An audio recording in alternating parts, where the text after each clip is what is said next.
Brought to you by Usual Suspects.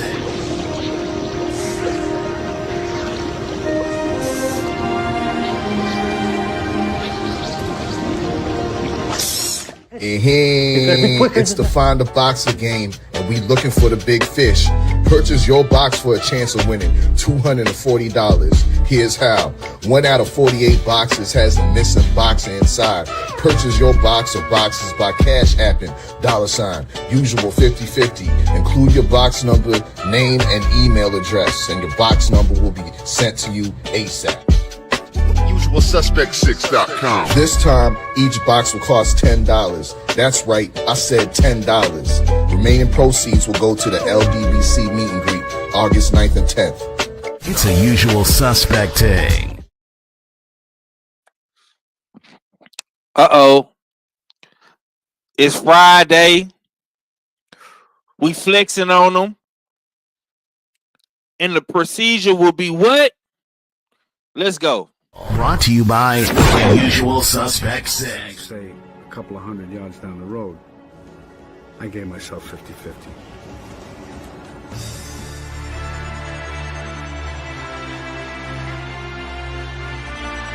UsualSuspect6.com.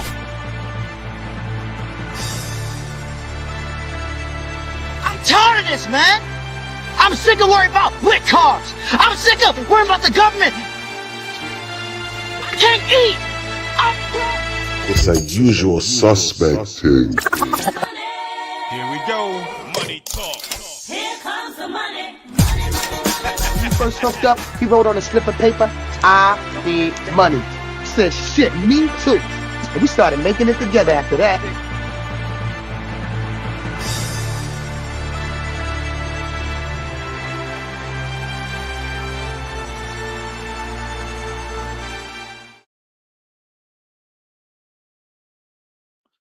Hey, what it do, man?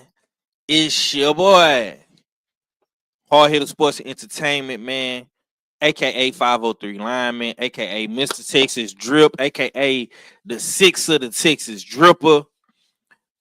I hope everybody is enjoying their Friday. We got a lot to talk about today. And I'm looking forward to it, man. I'm looking forward to it. If you haven't checked out any of the content, be sure to subscribe, smash the like button. Tell a friend to tap in with the Sixer 503 Lineman, Hard Hitter Sports Entertainment. Look, man, I'm not gonna hold you. Man. This fight tomorrow. Conor being Eubank Jr., man, the bloodline, the legacy.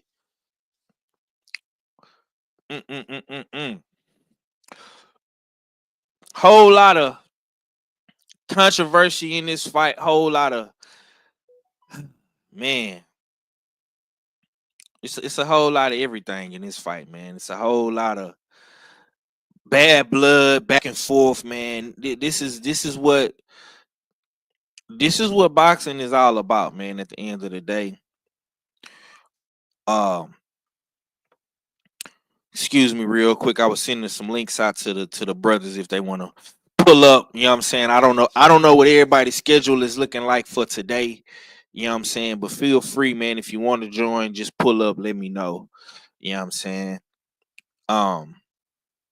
It's Flex Friday though, man. I haven't did a Friday show in quite some time. I'm not gonna lie though. This Conor being in Eubank shit got me kind of you know what I'm saying? But nonetheless though, all the fighters came in today and made weight. You know, the undercard fighters, man, Anthony Yard, Lyndon Arthur, Liam Smith, Aaron McKinney, who else? Cruiserweights, man.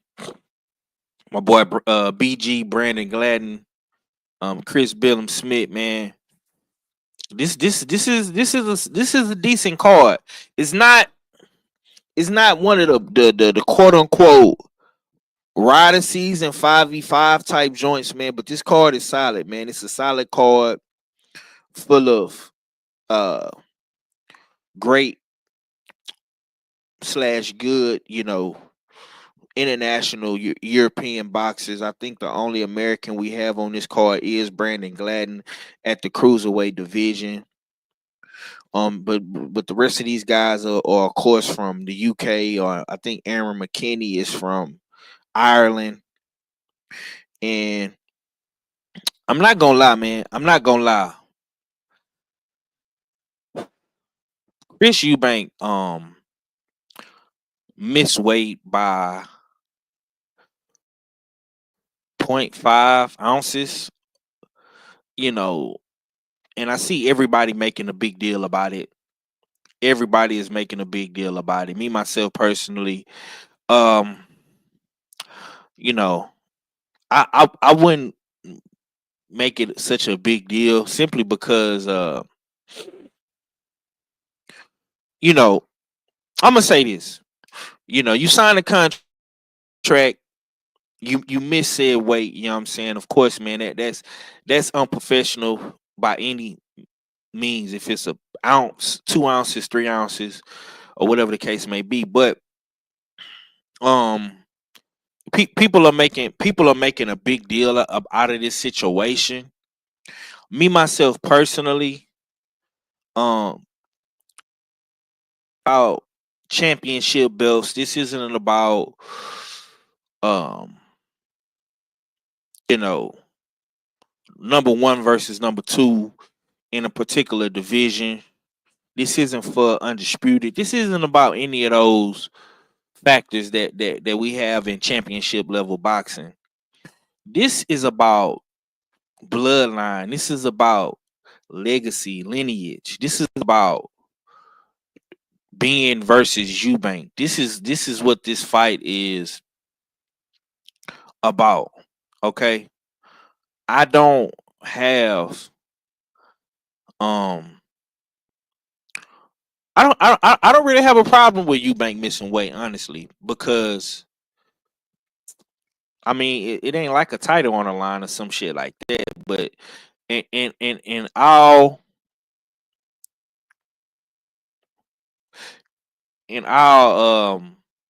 boxing matches, man, you definitely want to come in and make weight, though. You know what I'm saying? You definitely want to come in and make weight. For this particular camp, it looked like Eubank was having problems.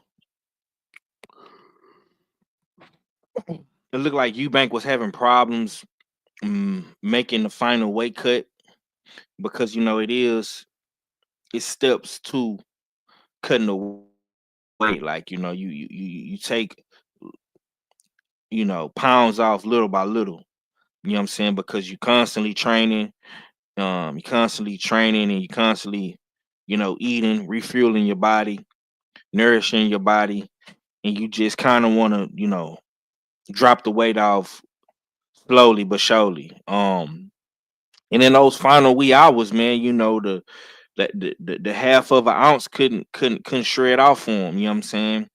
To me, it's not a big deal, but if the if the said board of boxing control in British, if they want to find him, man, I mean, it's fucking crazy.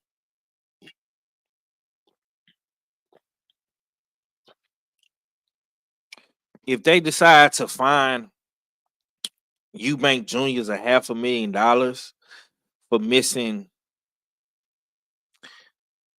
a half of an ounce, not even a whole pound.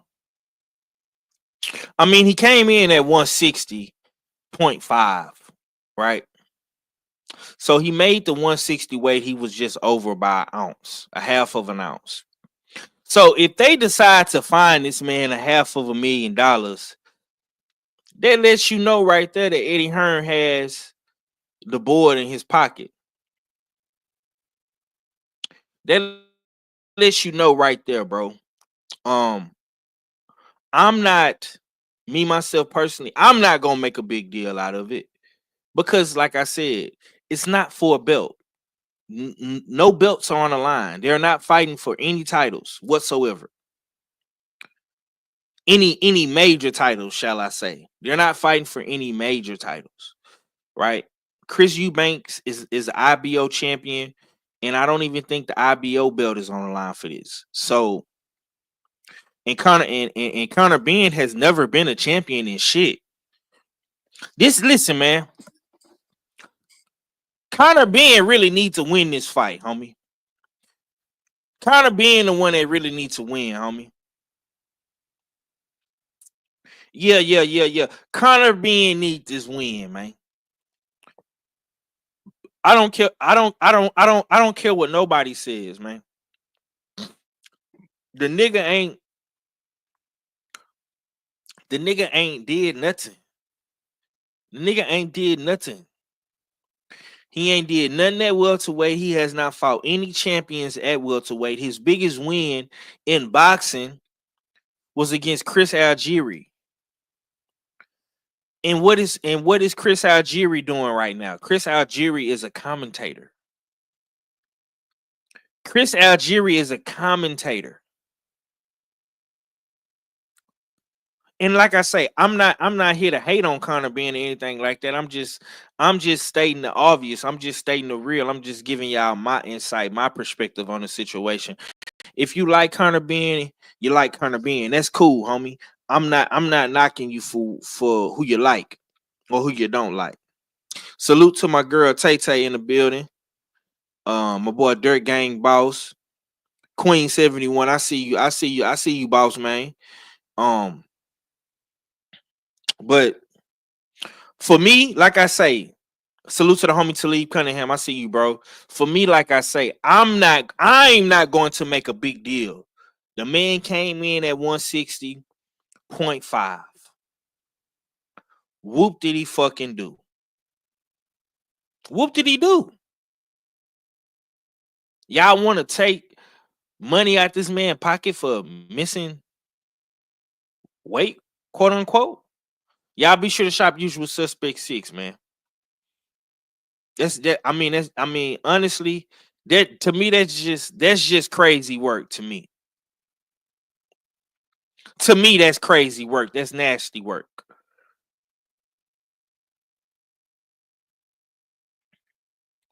Conor Ben needs this win. Because if you don't know the history of the Bens and Eubanks, man, Chris Eubank Sr. stopped Nigel Ben. He stopped Nigel Ben. Beat him. So Chris Eubank Jr., if he loses this fight, yeah, I mean the family will be tied 1-1. So, because I think, if I'm not mistaken, the second fight Senior and Nigel Ben had was a tie. It was a tie. It was a draw in the second fight. But Conor Ben needs this. He needs this. Queen, let's see what Queen say.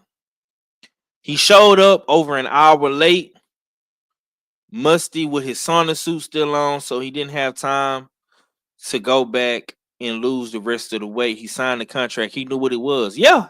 And that's what I said. You know, Chris knew what it was. You know what I'm saying? And I'm not making any excuses for him. But I mean, this would, to me, it would be more severe. Salute to the homie Gregory X. It would be more severe.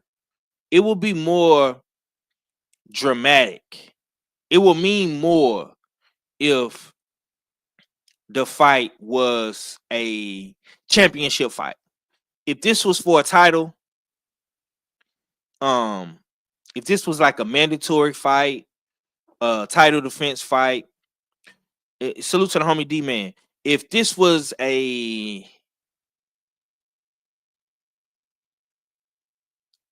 fight of that level, of that magnitude, and I'm just saying as far as accolades, right? But this, bro, really, this fight is really, to me, this fight is really about bragging rights, bro. It's about my family versus your family. My family versus your family.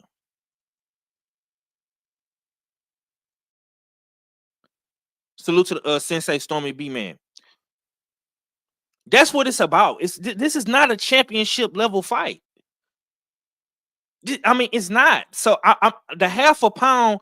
I'm not going to make an emphasis to tear this man down. I'm not going to do it. Maybe people that hate Eubank will do it, but I'm not going to do it. It's not that big of a deal. Now, if Chris Eubank Jr. held a major title, if he was a WBA, WBC, IBF, WBO champion, if he was one of those guys, if this was a Canelo Alvarez, if this was a Terrence Crawford, if this was a Bivol or somebody like that, right? If this was one of those guys and they missed the weight, okay, we have a valid point to be upset because you are a champion. Is this his first time missing weight? As far as I know, Tay, this is his first time, but yeah, let me catch up in this chat real quick.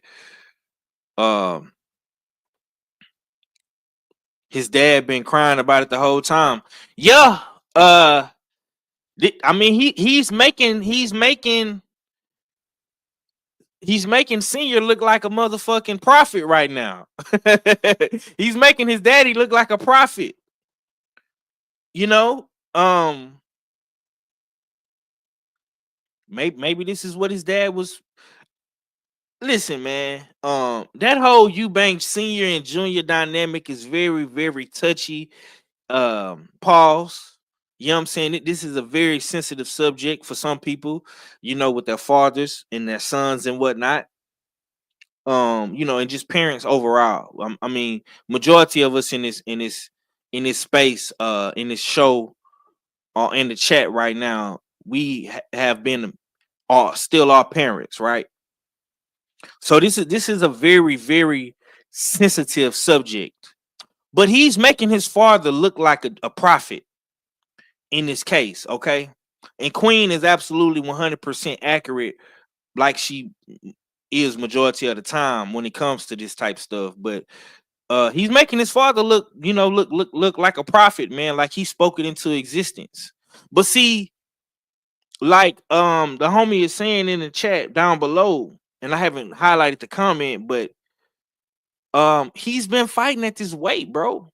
If you look up Chris Eubanks' box rec and you check the weight, bro, he's been making 160 his last couple of fights. So I don't know what he did different in this fight. Like I say, man, sometimes the body, and your metabolism and your testosterone, and your calories, sometimes, man, that weight just don't come off. It just don't. You know what I'm saying? And I'm not making an excuse for him, but it is what it is. Talib says that's some BS. Half a meal for a half an ounce. Guess it's 25,000 a Vic. Damn. Yeah, man, it's crazy work, bro. Crazy work. Salute to the homie D man, Stormy B man. Sensei up in here. Salute to you. Shot Town. We talking $500,000. Yeah, man, it's crazy, bro. Queen said, that was Queen that said that his last 3 fights were at 160. The problem is the rehydration. He can't go over 170 when he normally rehydrates to 174 right after the weigh-in. Yeah. Listen, man. Listen. Eubank might be the A side in this fight, bro, but this fight is set up. This fight, y'all, is set up for Conor being to win. It's set up for Conor being a win, man. He is the one that's backed by Eddie Hearn. He is the one that's backed by Ring Magazine. He is the one with his daddy in his corner. He is the one that has the rehydration clause. Conor Ben has been practicing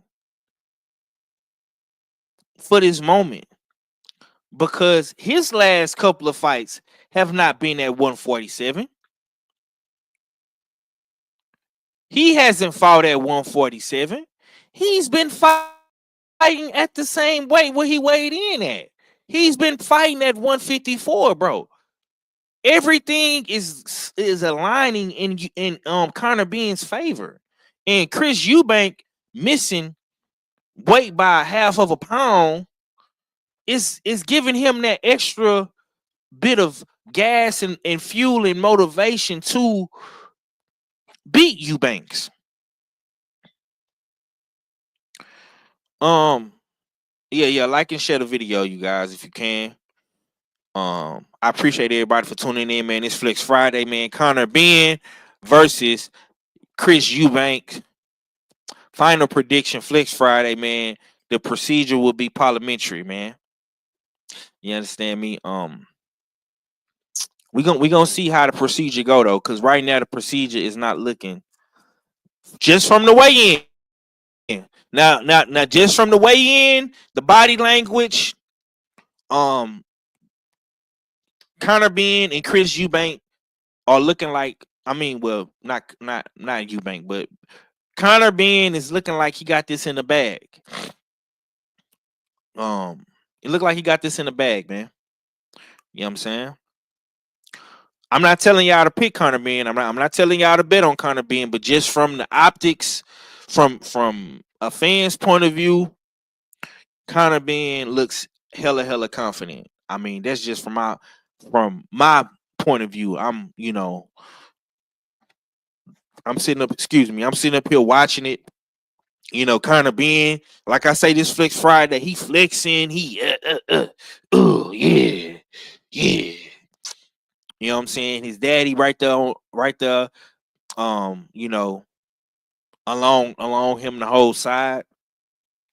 I'm gonna be real, man. Conor Ben has really been flexing, man. He's really been flexing with his pops, man. And honestly, man, I love seeing stuff like that, man. I love seeing black fathers being active in their kids' life. I love what Conor Ben and his pops is doing, man. They putting on. They come out there, I got my black tee on, but they got the black tees on with the family business. They got their custom tees on. They got their hats on. They coming in that all black. Conor, he just flexing, bro. He come out there, you know what I'm saying? He got his chain on, not guilty. You know what I'm saying? Like they just on a whole little wave right now. You know what I'm saying? And I'm not gonna lie, man. Conor Ben look, just checking out the the hard work he been putting in, man. The boy flexing, man. The boy flexing. I'm not gonna hold you, man. He looked like he in some nasty shape, man. He looked like, man, that boy cut. That boy diced up like some tomatoes. You hear me? On the chopping board. You understand me, man? Yeah, I gotta give Conor Ben his credit. I'm not a Conor Ben fan. I'm not gonna never support anybody that has been caught cheating. It just is what it is. But that's just my personal preference. But besides that, I love the fact that Conor Ben and his father, they have been in the lab. I think they went to Spain for this camp. They went old school, man. They got out of London. They got out of England. They got away, man, and they locked in, man. And you could tell he got on that scale, man. The boy looked like a monster. I got to give him credit for that. Talib says that's the same thing I said. No belts, no nothing. That's some personal stuff. That's how, man. This is a fight about bloodline, bro. This is a fight about bloodline. It's just like you don't like the young homies on the corner in your neighborhood, man. Yo mama didn't like his mama, and you know they have 2 sons, and now y'all don't like each other, or your pops don't like homie that stay by the park. They had a fight. They was rivals in high school. You know what I'm saying? And now the sons don't like each other, and now they rivals, and now they got to go up against each other. That's all it is, bro. I mean, listen, this fight is really for bragging rights, bro. That's it. It's for bragging rights. It's no like Conor being ain't finna be nobody's mentor. He's not finna be nobody's champion. Eubanks is an IBO title, which we don't even recognize for real in boxing as one of the 4 major sanctioning bodies. Is the WBC, WBA, IBF, and of course the WBO. Those are the only belts, bro. We don't recognize the IBO belt. And like I say, I don't even think that belt is on the line. You know what I'm saying? 500,000. Yeah, man. That 5, man. Nasty. Yeah, like and share the video though for shit show. Appreciate you, Tay, for letting everybody know that. Instead of showing up late, he should have gotten there on time so he could have had his 2 hours to lose that 0.2 pounds. And it was 0.5. But yeah, it's 500K plus another 50K for the egg slap. Yeah. Yeah, I forgot about goddamn Queen. You just put that shit back on my mind. I forgot all about it. I forgot he slapped motherfucking he slapped Conor with that egg, man. Yeah, that's nasty work.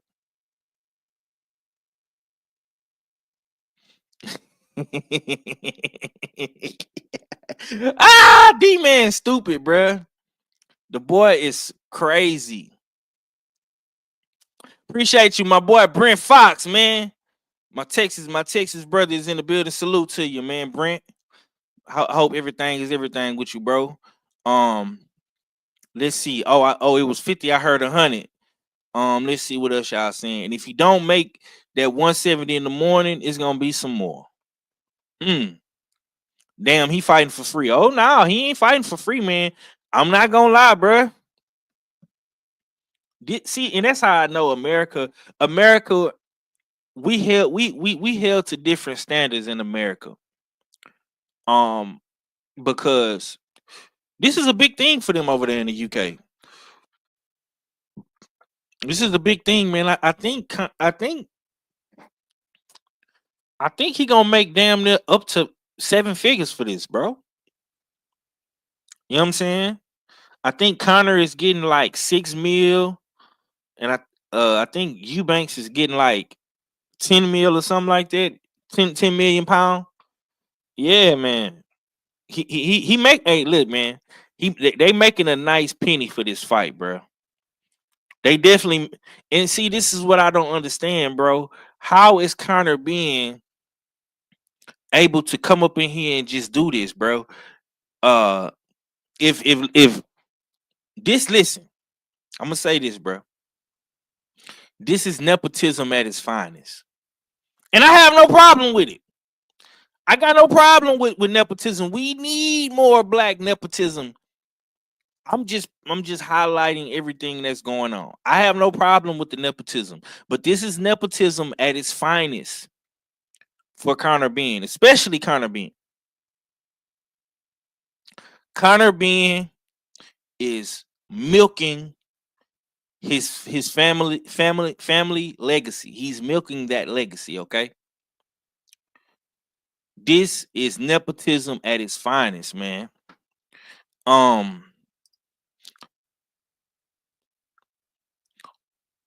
I can't. Let me see. Let me pull up something real quick because I want to say I seen the purse split.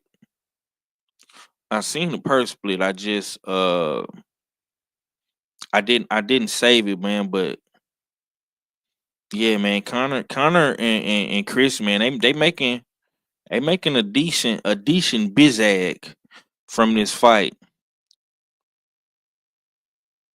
I had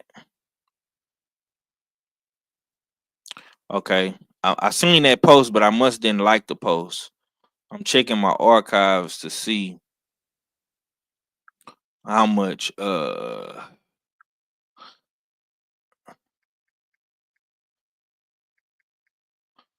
my boy how much them boys getting paid, but they getting paid some change though, bro. Okay, so I typed it in AI. So it says that the total, and this is crazy. It says Conor Ben is expected to earn around 10.2 million. The total purse for the fight is estimated to be around 23 million. Eubank taking home a larger share, approximately 12.8. Yeah, man. So I was right. So Eubank Jr. is gonna make 10 million pounds. That's in UK money. And that's 12.8 in American dollars. Conor Bean is gonna make around 8 million pounds. And of course, that's $10 million in American dollars. And the purse split was 55-45. So this is, man, bro, nepotism at its finest. Nepotism.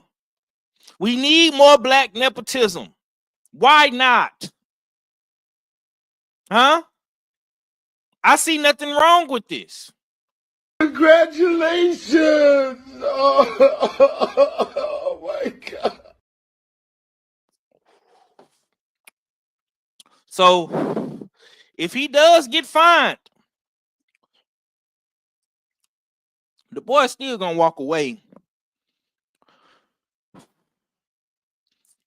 If he get fined 500 million, the boy's still gonna have about 9 in his pocket, bro. So he'll be okay. He'll be okay. Yeah. He'll be all right, man. I'm salute to the sister Shaquila. He'll be all right. You know what I'm saying? He'll be all right. Yeah, man. This is like, bro. That little fine ain't gonna listen. If I'm Chris Eubank Jr., bro, fuck the rehydration clause. Fuck the rehydration clause. Fuck it. Fuck you. Fuck you and fuck you. Fuck it. Y'all want to put this, y'all want to try to keep me weak, you motherfuckers. And y'all been practicing and plotting and planning. Fuck that rehydration clause. I'm motherfucking Eubank, motherfucker. My daddy beat your daddy, bitch. Fuck you. Yeah. That's what I would do. I'm struggling. I'm getting clowned on the internet. Motherfuckers is filming me. I'm in a motherfucking I'm in a plastic bag and a cover in a blank. Man, look, hold on. Look at this shit, bro. Look at look at how Eubank, bro. And this is why I respect boxers, bro. I swear to God, man. I respect boxers so much, bro. Cause I've been struggling trying to lose weight. I know how hard it is, bro. I respect boxers to the umpteenth power, man. Look, hold on, where it's at? Let's see if I got the video. Here you go, hold up. What is this? Feel sorry for Chris Eubank Day? You're going to feel sorry for Conor Ben when Eubank's a stone heavier than him in the ring at Tottenham tomorrow? No. So, like, it is what it is. You've got a job to do. You're the middleweight champion of the world. You fight at 160 pounds and you couldn't make it. No big deal. I'm not saying hang him out to dry. I'm just saying you miss weight. Unprofessional. Expensive.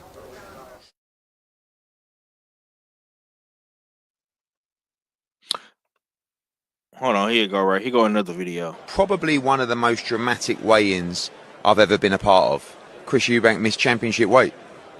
I mean, he's the IBO middleweight champion of the world. His last 5 fights have been at £160. He didn't make it. It's unprofessional.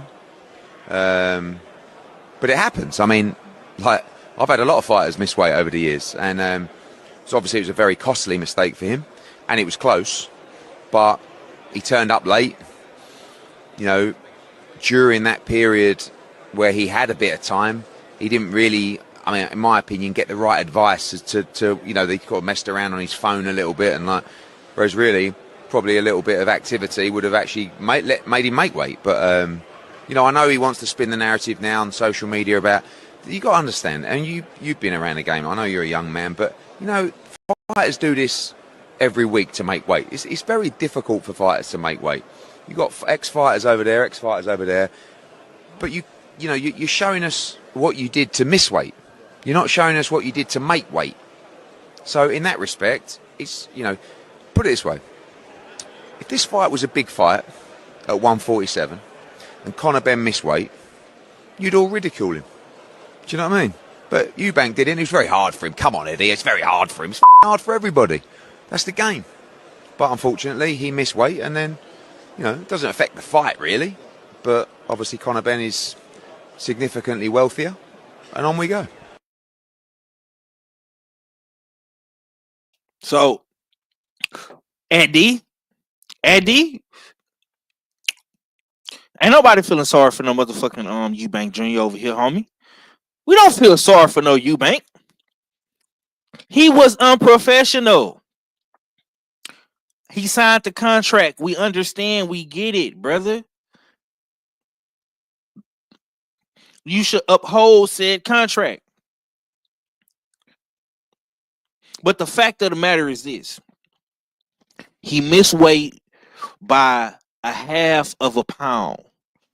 0.5 ounces is what he missed weight by. Okay?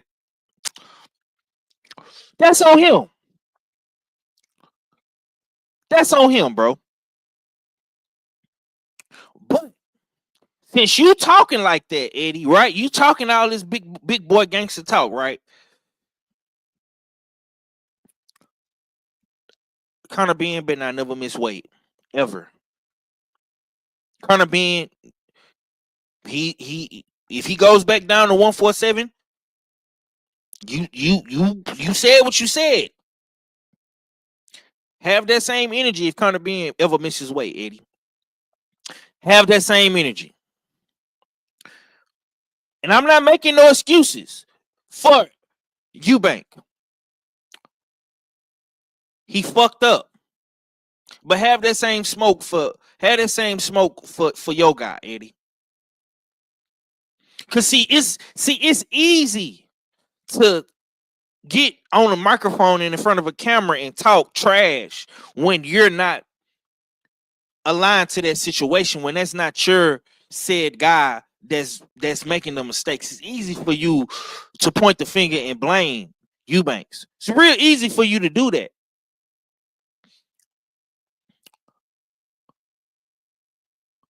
And this is why Eubank Sr. said what he said. This is why. This is why Eubank said what he said, bro. This is why Senior, this is why Pops didn't want to be a part of this shit. And I feel him and I understand. But you think Five finna let his son go up into that shit alone and not have his back, even if I don't agree with what he's doing? Chris Eubank is gonna make a shit ton of money.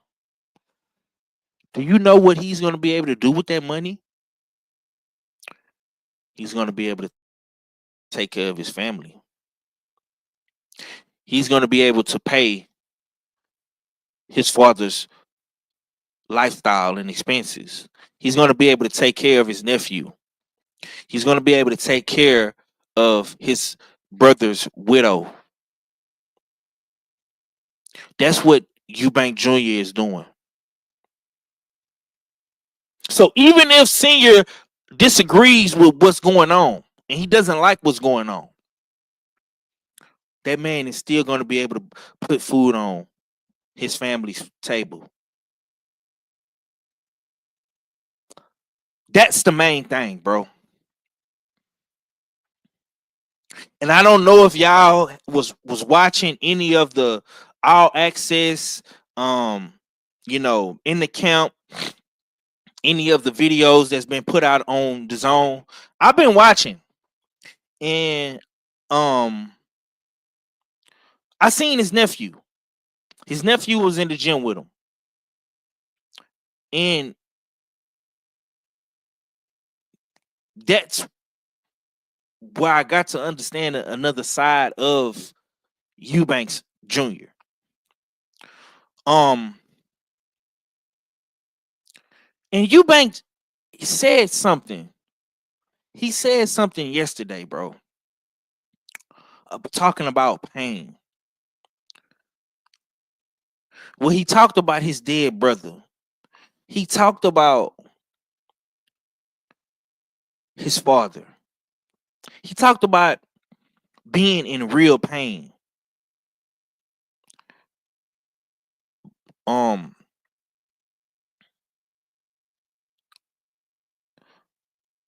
Eubank, I think, is fighting for something bigger. You see what I'm saying? And I'm not trying to take nothing away from Conor, because this is a great opportunity for Conor. For real, for real. But Eubank, to me, is going in this thing by himself, bro. His back is against the wall. His brother is dead. He has no father in his corner. This is very, very touchy, and it's very, very sensitive, right?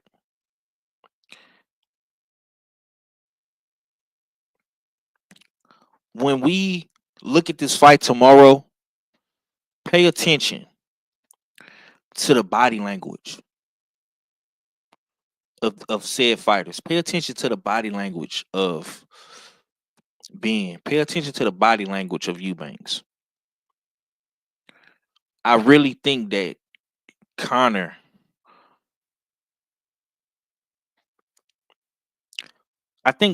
Ben is extremely emotional.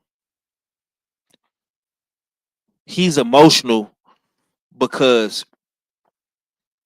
he wants to right the wrongs from his father's losses. He wants to right the wrongs. So he's going to be emotionally charged, right? Where a guy like Eubank is going at it like a business. He has no emotions. The way he was looking today, he was stone faced, bro. He has no emotions. And I'm finna get back in the chat and read y'all comments, but he has no ties to anyone. His father is not there with him. His brother is not there with him.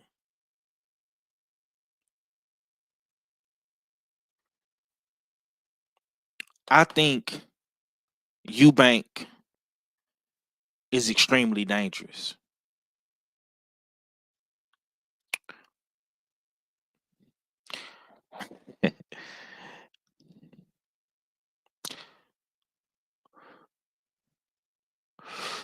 Salute to Stormy B, man. He say Ben has already effed up. He got caught doping twice. Yeah, that's nasty work, Sensei. It's nasty work. It's nasty work. I'm sorry, y'all. When I listen to guys like Stormy, and I listen to guys like Drew, and I listen to different people in the community, bro, I just can't root for the drug cheater. I can't. Okay. Okay, here come these UK guys. They're coming up in here. They're coming up in here. Don't block them. Let's see what he says. He says Eubank is not going to win. Use your brain. Tell me why Eubank is not going to win. Why isn't you? Is Conor being on PEDs? Is Conor being on PEDs? Because that's the only way Eubank is not going to win. Do you know something we don't know? What could you tell us about the drug testing? Have UCAD been drug testing them? Is it drug testing in this fight, mate? Let us know, mate. Use your brain. He says, use your brain and pick properly. Stop simping over Eubank. I'm not simping over anybody, brother. I'm using logic. Conor Ben is emotional. He has to right his daddy wrongs. If Conor Ben wins, bro, he wins. But guess what? It will be tied 1-1. One win for Eubanks, one win for Benz. He is the one that's emotionally charged in this fight, bro. And I know one thing for sure and two things for certain. And the third thing is the fact. You cannot do anything with your emotions, especially fighting. If you are emotional while you are fighting, you will lose. You can't do anything in life being emotional. Conor Ben is emotional. He has been saying from the beginning of this fight, since the beginning of the press conferences and the promo, Conor Ben has said, I'm going to go up in that fight, hop, skip, left, right, and knock Chris Eubank's head off.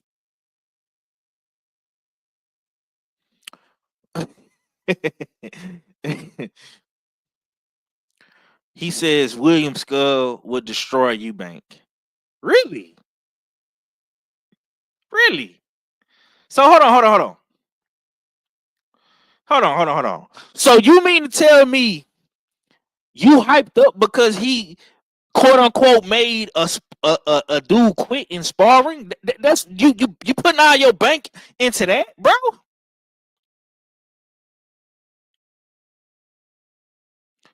You putting all your bank into allegedly him making a guy quit in sparring. I mean, how good do we really think William Skull is for real? Because I don't think he's good at all. I think he's decent, but Canelo is going to destroy him. Canelo is going to destroy him, bro. That's a fact. I saw them spar. I saw how fast Conor is. It's crazy speed, like Mike Tyson. Trust me. I'm not trusting shit you say, bro. I ain't never seen you, bro. How am I now? If my bruv, my real bruv, said something like that, I might put some sauce on it. But you, no, sir. Salute to my real UK bruv, the man them. My boy JDM, he say they fed Nigel Ben of. Hold on. Oh shit, bro. You say they fed Nigel Ben a bag of Colombian before that waffle speech about sparring.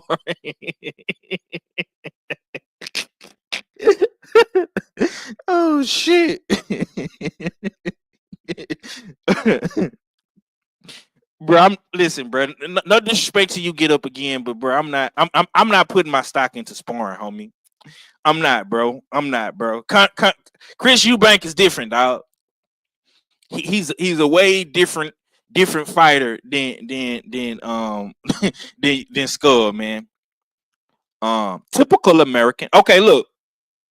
Now, I have been studying and watching footage, and I got this clip, right? And this is what worries me. I'll bullshit to the side. I know we got some UK guys up in here. I'll bullshit to the side, bro. This is what really worries me with Conor Benn.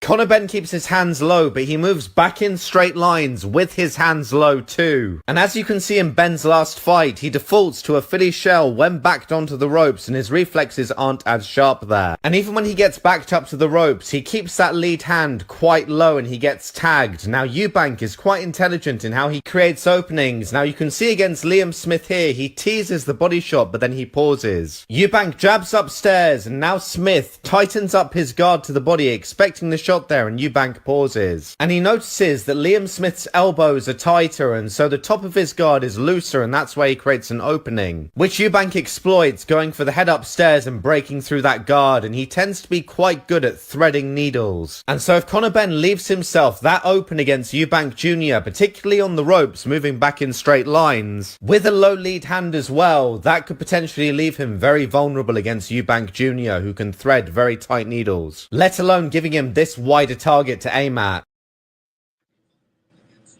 What's good with it, KG? What you got going, big bro? What's happening with you, Five? I ain't know you was live. I was clicking YouTube just to damn see what was popping up first, just to see if I saw anything about upcoming fights and anything like that. But I seen you was live, and then upon while seeing you live, I clicked back out and went to my email, and I was like, oh shit, he sent the link. So I was like, I ain't even know you was active, but we talked yesterday, so I remember why. You know what I'm saying? So all right, I know why we out here, but it's cool. You know what I'm saying? Because goddamn tariffs and shit, damn tariffs and shit. But it is what it is. But yeah, yeah. Hey man, I want you to jump into this conversation with me, bro. I got a lot of guys in the UK. They in the chat, and a lot of them is going for Conor Benn, man. Now I've been doing my film study, and I came upon this clip that I was just playing. Like I was telling you, I've been doing my little studies and whatnot. And Conor Benn, bro, he likes to go back with his hands down. Now, you being a boxing coach and a trainer and a teacher and a student of the game, what are some of the things that you see in this fight? And you don't have to give me your pick, but like, who are you leaning toward in this fight and why? After seeing this whole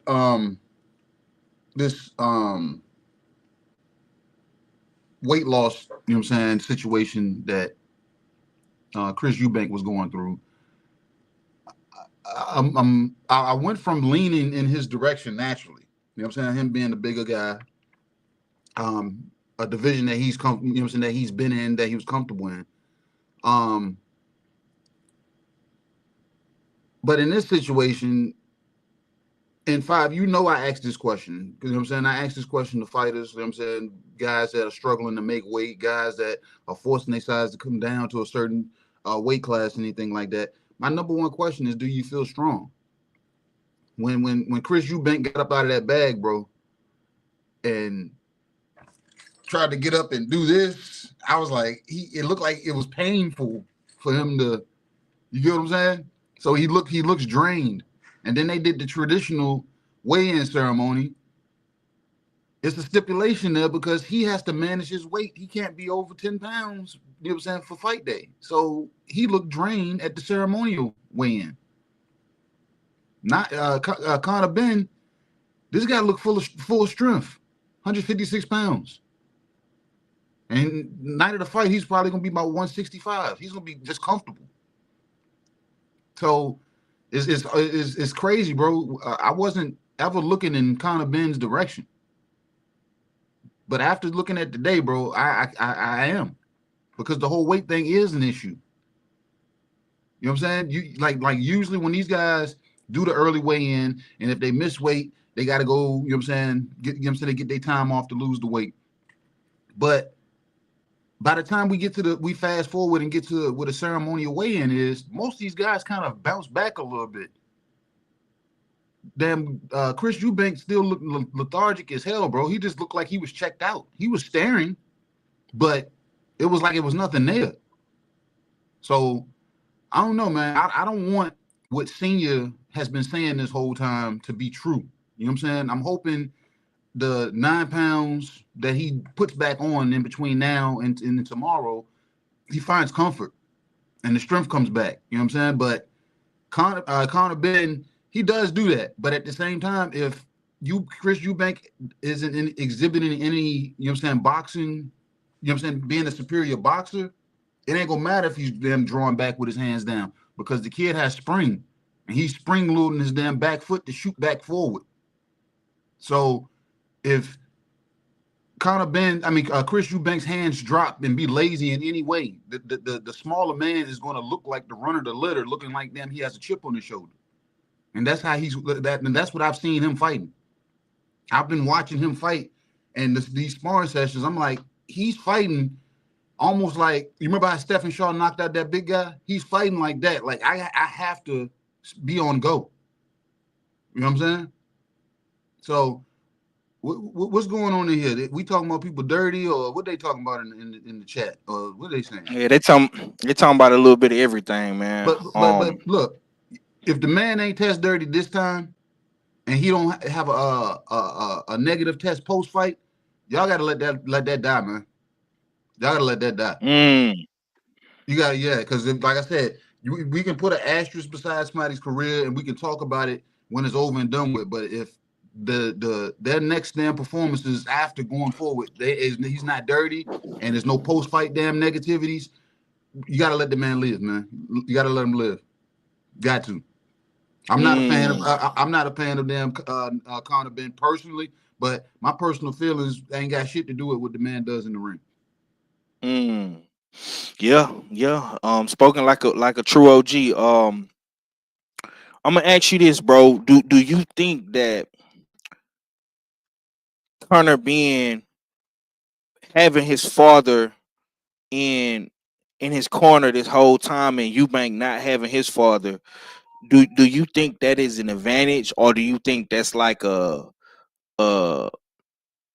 emotionally charged battery for him? Because honestly, bro, I think that he's going to come into this fight emotional, and I could be wrong. You know what I'm saying? What's your take on that? Bro, I'm gonna be straight up with you, man.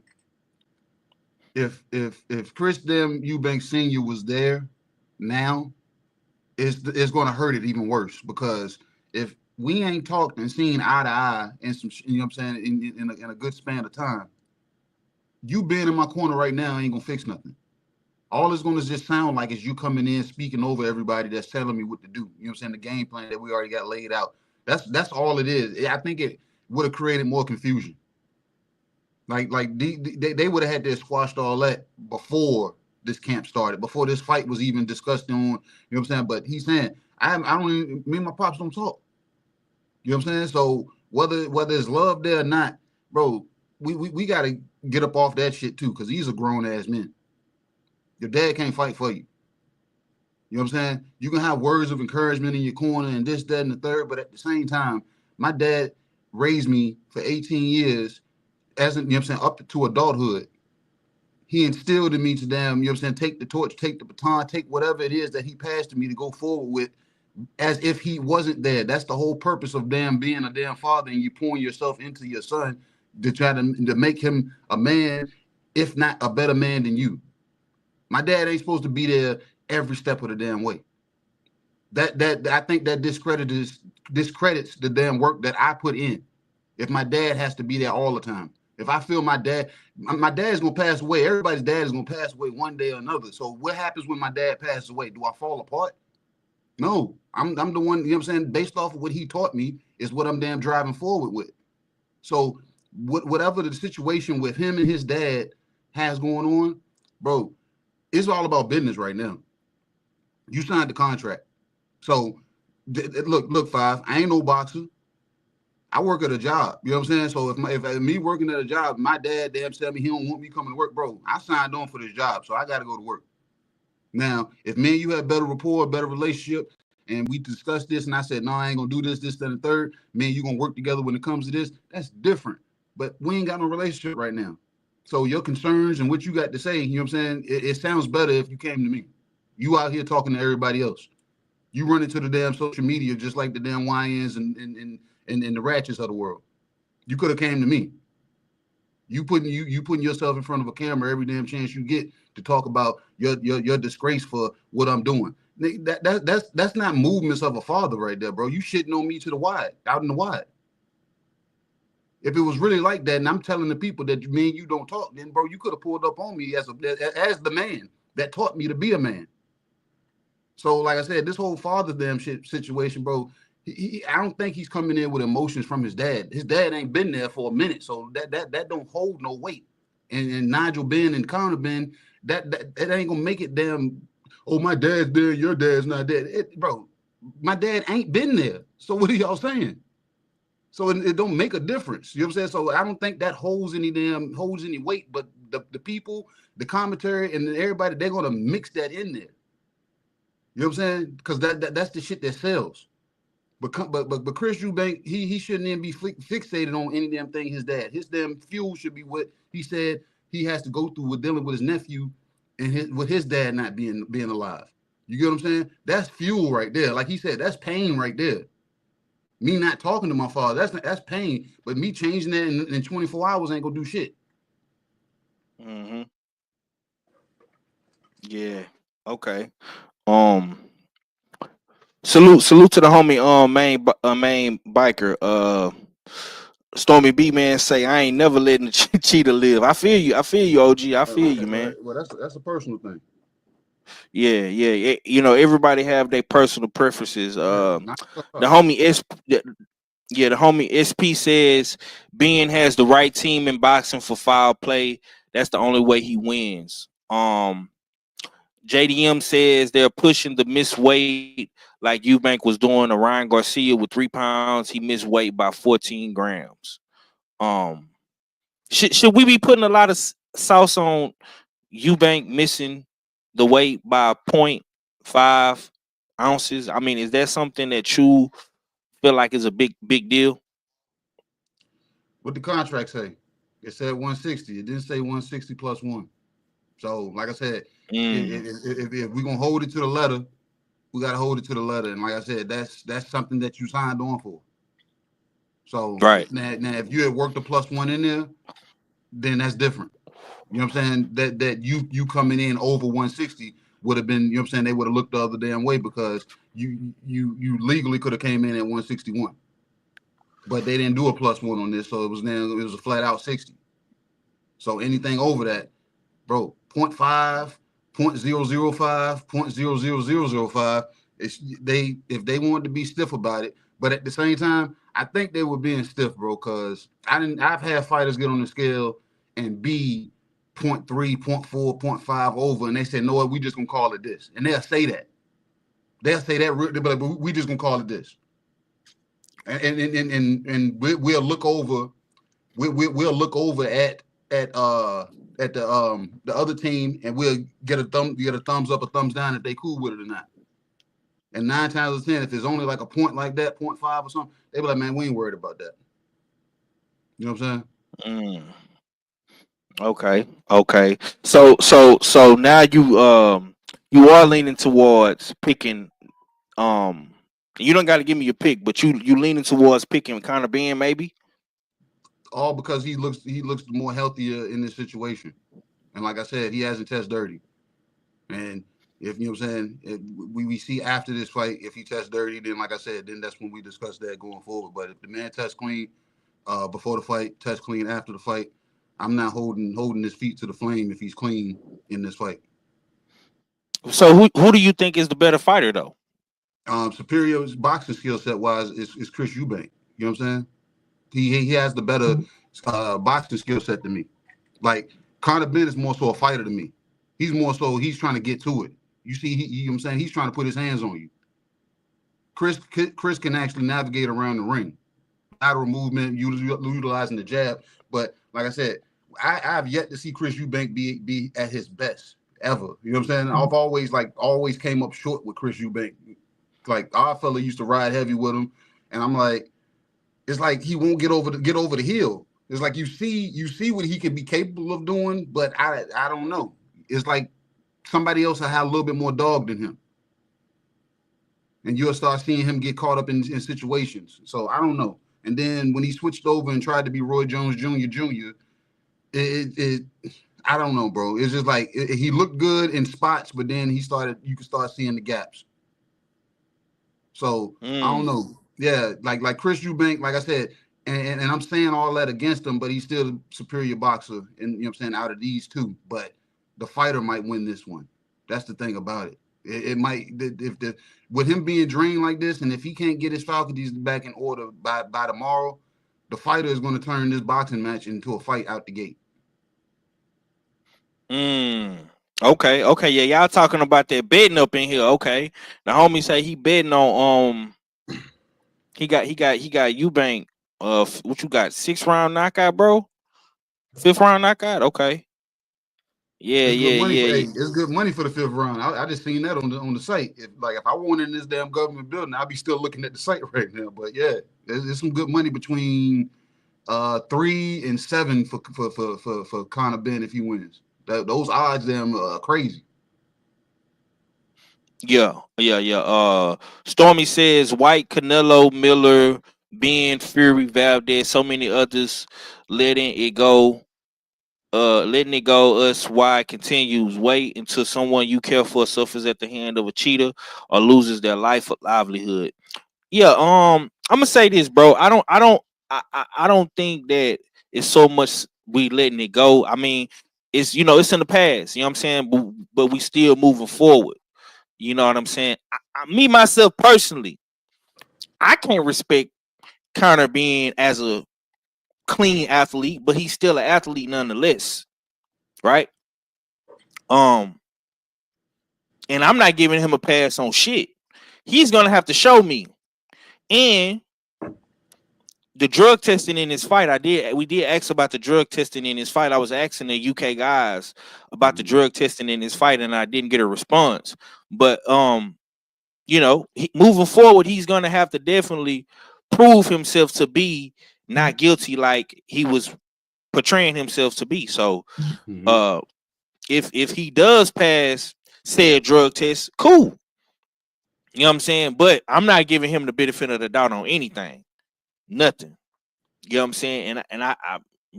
Me myself personally, bro, I'm still picking Eubank. I'm not gonna lie to you and hold you. Like, I'm still picking Eubank. I think if Eubank rehydrates good and he gets a good night of rest and recovery, I think he'll be okay.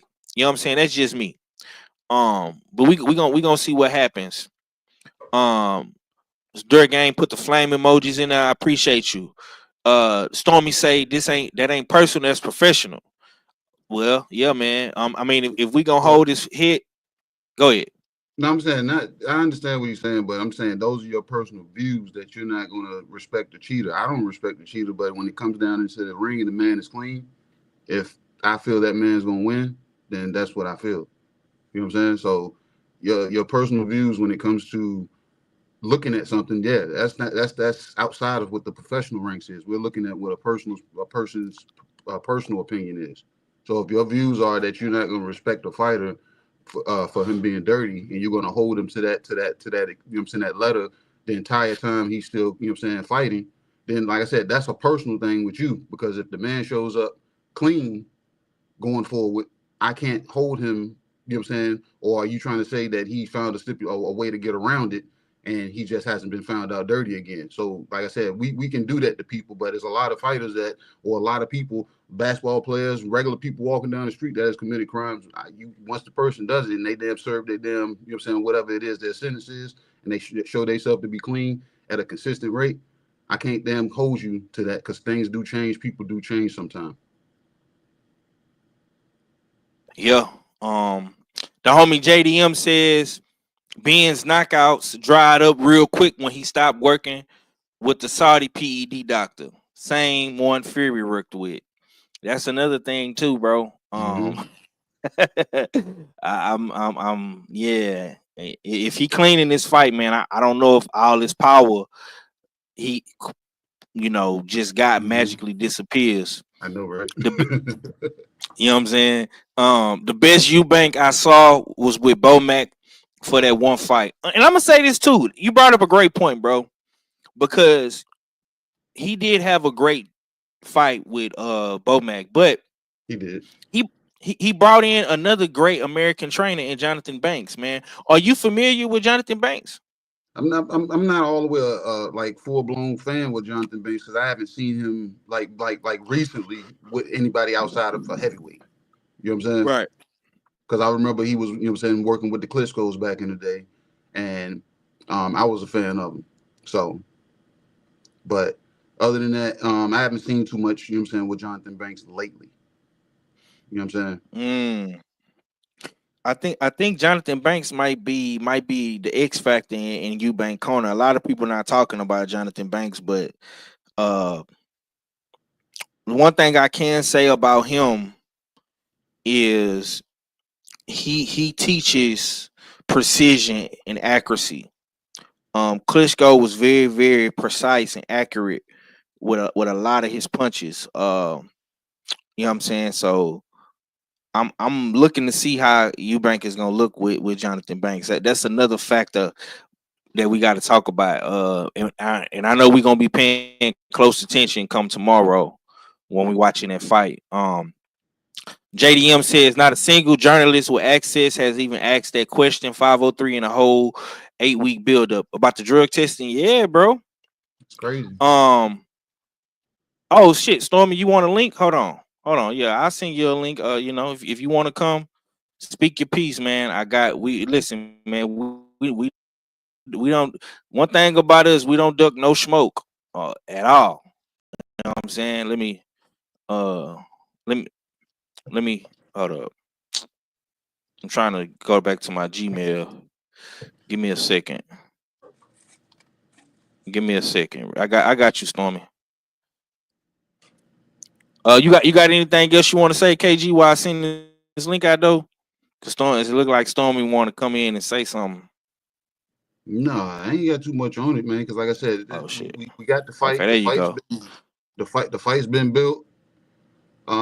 We've heard them at the outside saying who wants it and who don't want it. And it's looking like the people that didn't want it. It looks bad right now. You know what I'm saying? When you see a man climbing up out of a bag under blankets and under saran wrap. You know what I'm saying? So yeah, and then you got to see him put on the sauna suit and get on the bike and just She said that boy knocked out William Skull, huh? Man, I've been hearing that William Skull been getting beat on leading up to his own fight. You know what I'm saying? So that's not a good thing. He looked the part, but he getting beat on. Yeah. I'm not putting no stock in that shit, man. Sparring is sparring, man. And right. you a boxing coach, bro. You see guys get issues in sparring, then they come out fight night, man, and they they don't look like that. It's listen, man, it's something about them bright lights that just does something. You know what I'm saying? It turns you up a whole nother notch, in my opinion. Yeah. Nah. Stormy, pull up, man. Come explain your point, man. You the OG, man. If you want to come up and get it off your chest, and give us your perspective and your point of view, we with that. You know what I'm saying? I sent you an email, man. So if you want to pull up, man, you're more than welcome to, bro. You know what I'm saying? We not gonna not give you the opportunity to speak, man. You know what I'm saying? It's all how we get down over here, man. You know what I'm saying? It's definitely a usual suspect team. You know what I'm saying? How you feel about Brian Norman, man, going to Japan to fight Sasaki, man? It looked like they going in June. My boy going out west. I don't really know how I feel about that, man. Because is that going to be on the damn Barrios damn Pacquiao undercard or something? That's a good question, bro. I don't think so. Man, I I'm don't just think so. because I'm disappointed in Barrios. Yeah. That's what I'm disappointed in. Brian Norman, like I said, I know we weren't gonna get a we should have been able to get a boots fight because they fought weeks apart from each other. You know what I'm saying? And with them fighting weeks apart of each other, we should have been looking to get them going. But B. Norman Sr. said he wanted this son back in the ring in June. And Boots wasn't looking to get back in the ring in June, so that wasn't gonna happen. So I'm like, all right, if that's not gonna happen, they said they looking deeper into the year to get at each other. Then B. Norman, go get that other belt. But Barrios then damn came in and allowed, well, not Barrios, Pacquiao, they didn't allow Pacquiao to come in and just intercept every damn thing. And I don't, what is he, 47, 48 years old? That's no bueno. You know what I'm saying? And you coming back to like I know Barrios is the least, you know what I'm saying, guy on the, you know what I'm saying, when it comes to the belt holders at 40. I'm sorry, at 47. But Pacquiao jumps the line like that, Barrios can kill this man. He can kill this man. That's okay. If they, but like I said earlier, you put your name on the contract. What's going down with it, Sensei? How you feeling on this Friday, man? You good? Yeah, man. What's good with you guys? How you doing? It's a great conversation. Listen, this is why I asked for a link because I like to be clear. You know, I didn't ask for smoke. I ain't trying to come at nobody or nothing. I'm trying to make myself clear on, you know, what I was writing because sometimes when you write, even when you read off the page, it can still be a misinterpretation. What I was saying is, you know, this kid is a cheat, and Hearn has gone to bat for him. And he's gone to bat for him for quite a long time. And with the type of efforts that he hasn't done for other people who have tested positive as well. But I can't get beyond the fact that the guy is a cheat. You know what I'm saying? And I will always have, like KG suggested, that asterisk by there, but I'm not oblivious to the fact that not enough attention is given to people that are popping dirty in the sport. It's happening way too often. It's too much of a prevalent thing. And that's why it is as strong as it is happening, because people are not being held accountable. For a slap on the wrist circumstances, people will continue to violate.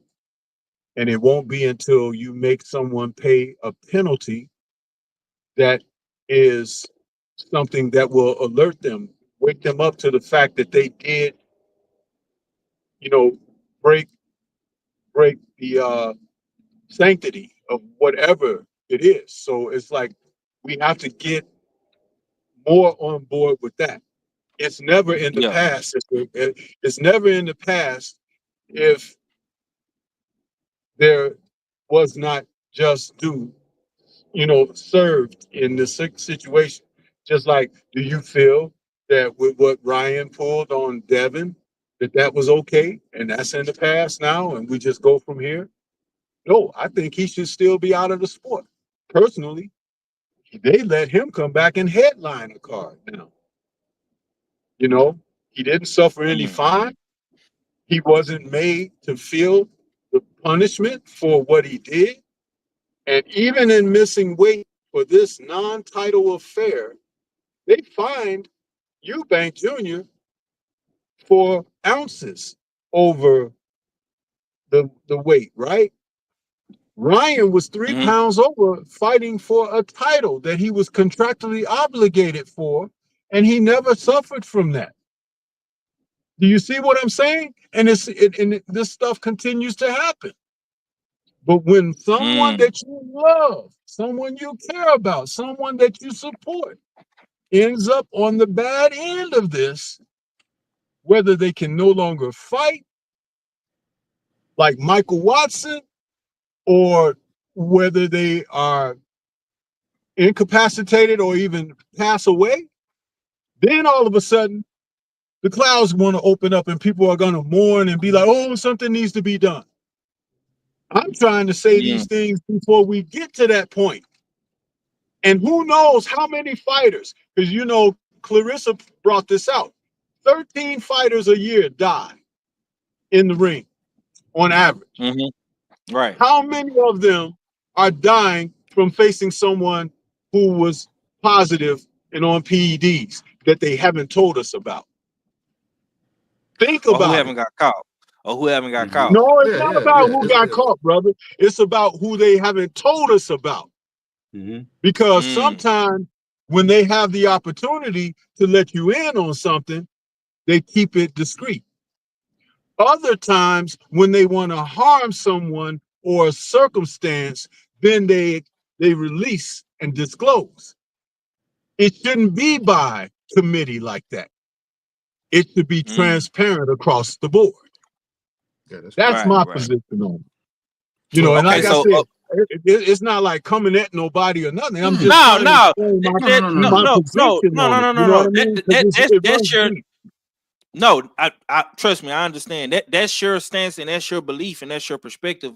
And it's great to have this conversation with myself, you, and KG because we all have different point of views and perspectives on the situation at hand. Now, before I let KG go, I want to ask you this: if a fighter gets caught using PEDs one time and they're clean for the rest of their career, do you still hold on to what they did, you know, when they got caught?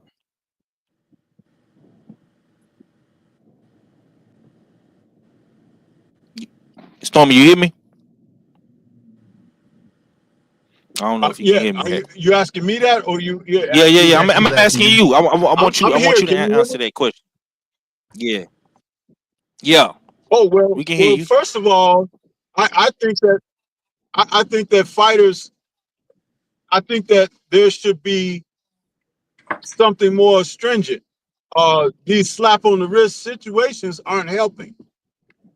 If a fighter suffers a real penalty, you know, time served off and out of the sport, not that time that they take, because some of them only fight once or twice a year anyway.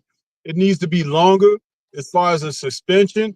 I think that there probably should be some type of economic punishment on that as well. I think that there should be some type of acknowledgement for them that they have to go into a program, because you have to understand, when you're talking about these performance enhancing substances, sometimes they lead to other problems with people, with recreational substance abuse, or even just the whole point of being addicted to having something in your body that's not normally there. So there could be some psychological issues behind this. You see, that's why I say the slap on the wrist it's not helping. It's not helping at all. Because listen, a lot of times it has been said, right? One hit of the crack pipe and somebody can be now addicted, right? But that's crack. But someone putting these drugs and substances in their body, and they're being made to feel different from what they were ever felt before. They might even feel better sexually and things like that. Do you understand? It has an effect on you, man. And then psychologically, you have to deal with the ramifications behind that. So you have a person that now they want that because now they feel that like a more virile man, that they like the aggression that it gives them and everything. And the downside of things, that's not necessarily what they focus on, because they want to get what the enjoyment of it is. So you have to go and see someone like a therapist or to get out of that situation. I'm telling you, it's a lot deeper than people just are so dismissive of. It's more. Okay. KG, go ahead, bro. I'm gonna say this. This is my take on this. I heard Stormy, you know what I'm saying, point out a lot of different figures. I didn't hear him put content creators, YouTubers, influencers on there because, like, say with the Ryan situation. Ryan got suspended. We don't have to be a fan of the suspension, but at the same time, the year that he was on suspension, I don't know, you know what I'm saying? Me and Stormy might be closer to the, you know what I'm saying, to the generation where when we got in trouble and we got whatever spanking or whatever punishment, we got sent to our room. There was nothing in our room. These kids now, you can spank them, you can do whatever. You send them to their room. They got laptops, they got phones, and if your parents ain't taking all that stuff, you still got access to it. So I say this with Ryan, we put him on punishment. We gave him the punishment that they gave him, but for that year that we gave him the punishment, we kept him relevant by constantly talking. We were supposed to excommunicado him for a year, because that way he wouldn't have made any money. He wouldn't have been relevant. You know what I'm saying? But we constantly kept fueling it, talking about it. Us, the LDBC, outside boxing damn communities, other damn entities, social media. So as soon as you start seeing Ryan posted, now his fans are brewing even more and more. So like I said, I think us as content creators, we come to give the people the news, but at the same time, we kept this fighter and Ryan mainly than any other dirty fighter more relevant in the time that he should have been suspended and forgotten about, where he can't make anything. He can't stir up anything. He probably wouldn't have came back to a damn title fight because he wouldn't have had the buzz that he's been having for the whole year, because we've been feeding this machine all year.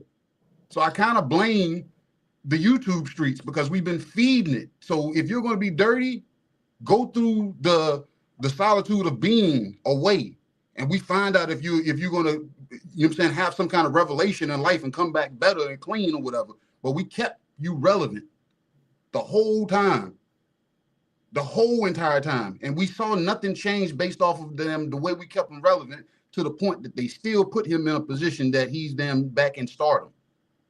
See what I'm saying? So I point the finger at us because, like I said, we fed it so much.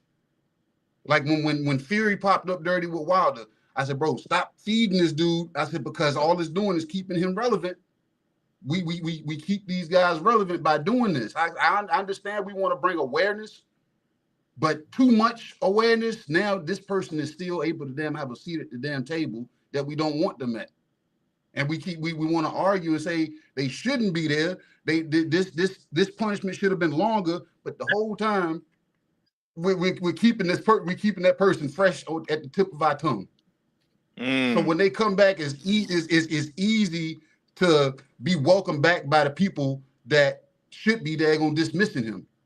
And the people that's been dismissing him, people now saying, man, y'all shut the fuck up, man. You know what I'm saying? This man back now, man. His suspension up. Why y'all tripping about that? That's why we're getting the damn push back and forth like this, man. Like I said, it's you damned if you do, damned if you don't. But if you silence somebody out, you turn the switch off. You know what I'm saying? You can't turn the light on. You take that fuse out the fuse box. You can't flip nothing. You can't trip nothing. But as long as we keep giving something energy, you know what I'm saying? Yeah, you're going to maintain relevance. So it's an ugly business, but like I said, so it falls on us. And then, like I said, the fighters, like I said, I understand I agree wholeheartedly with everything that Stormy was saying on the flip when it comes to the fighters and their habits and everything like that. But us as the people, if we keep feeding it, they're going to stay relevant. What I would like to say about that, can you guys still hear me? Because it looked like it's choppy a little bit for me. Can you hear me okay? Can you hear me, Stormy? Yeah, I hear you fine. Yeah. Let me say this real quick, and I'm gonna let you go. Okay. Every situation with the PED scandal is different, right? So I give you a perfect example of recent, scandals. Conor Ben got caught before the fight actually took place. Ryan got caught after. Fury got caught after the fight with the glove scandals and all that. Fury got caught after the Klitschko fight, correct? So every situation is different. But right. But and this is to KG's point, with us being content creators and having platforms and having subscribers and supporters and all that good stuff, we have to stop fueling the bullshit. Okay, that's number one. Number two, and I agree with Stormy. a system does need to be put into place because a 1-year suspension is basically a vacation. That's what Ryan Garcia had.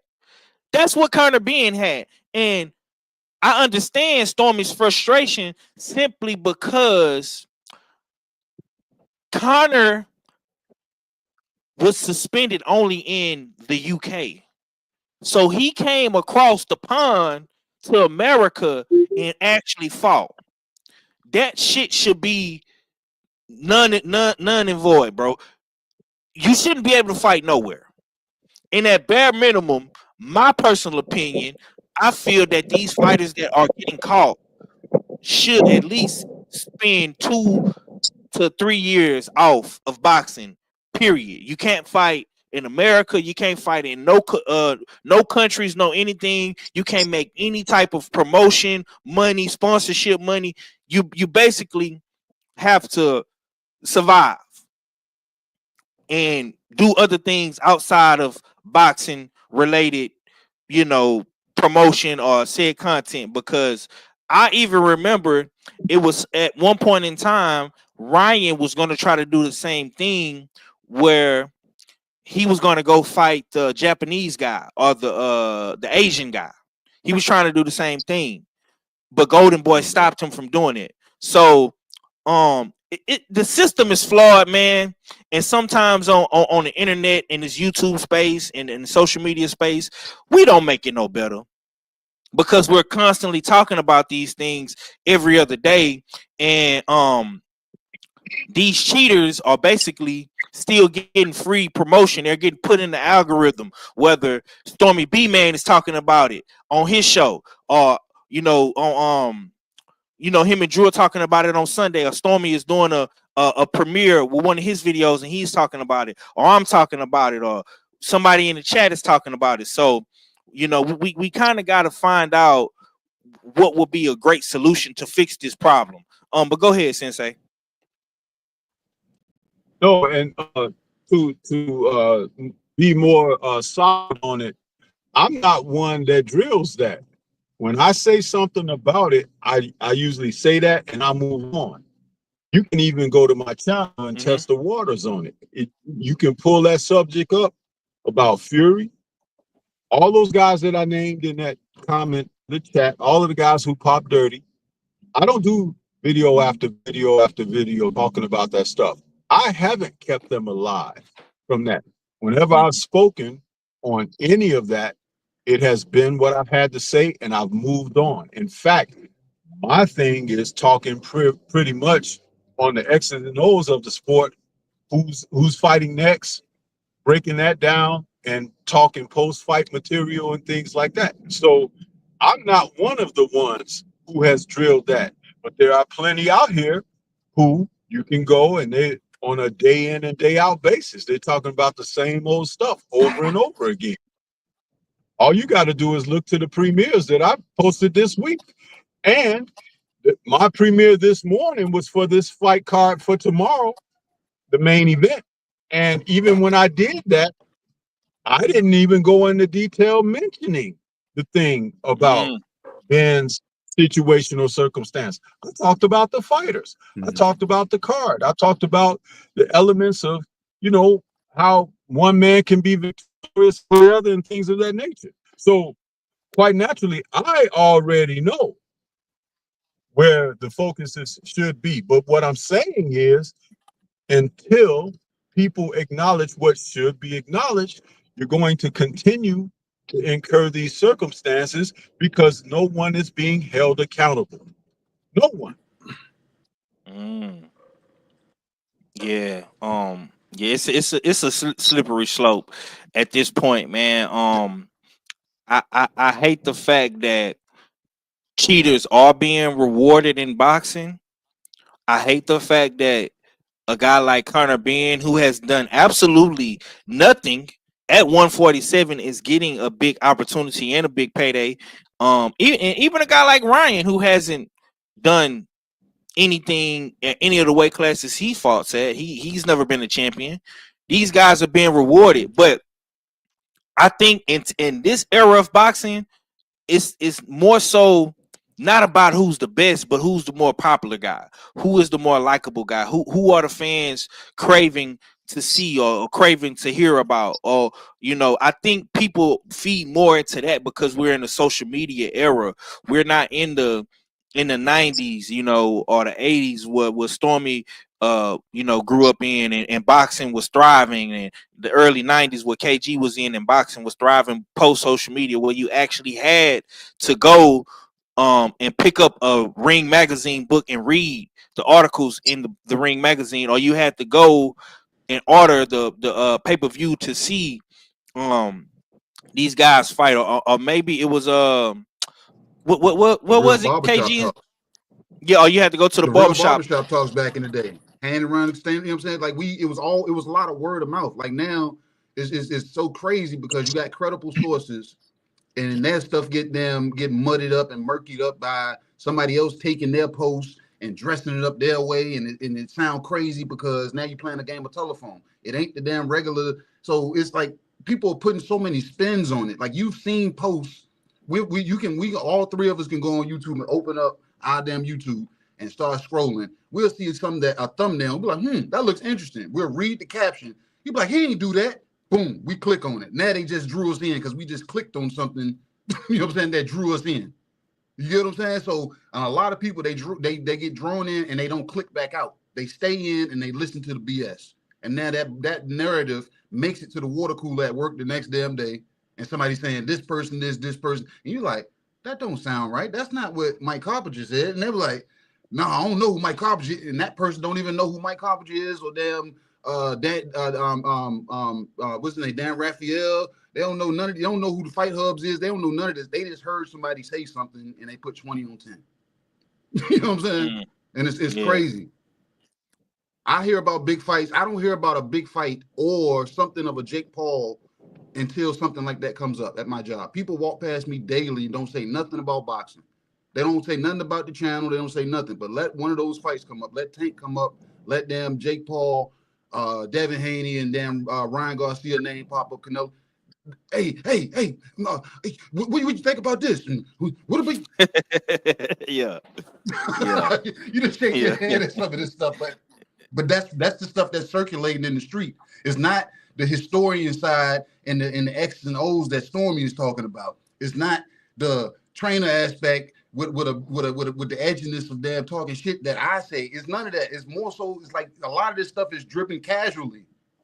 And they outweigh us. The casuals are really starting to outweigh us now because everybody that's talking pure boxing, we're getting phased out. You know what I'm saying? So it's almost lost. So we're constantly doing it. And I say you keep doing it because there's still people out here that want to hear it. It's still people that pick up books and read books. There's still people that use cassette tape still. It's still people that, you get what I'm saying? So it's still people. But the way that social media is going, the internet is undefeated, and they chopping away at us, man. Chopping away with us. And the promotional teams is eating that up too. So yeah, you're absolutely right. Stormy, I want to ask you this. I know you dropped the premiere video. I'm gonna have to go check it out. But could you give us some insight from your perspective on this fight, man? If you could, man, while we still got you. Yeah, this fight means more to the sport of boxing for the people in the UK because of the family circumstances that these two men, their dads, the rivalry between their dads.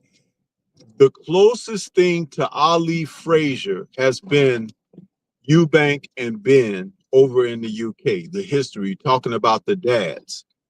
The irony is that both men have sons who 30 years later decided to take up boxing, and they have had,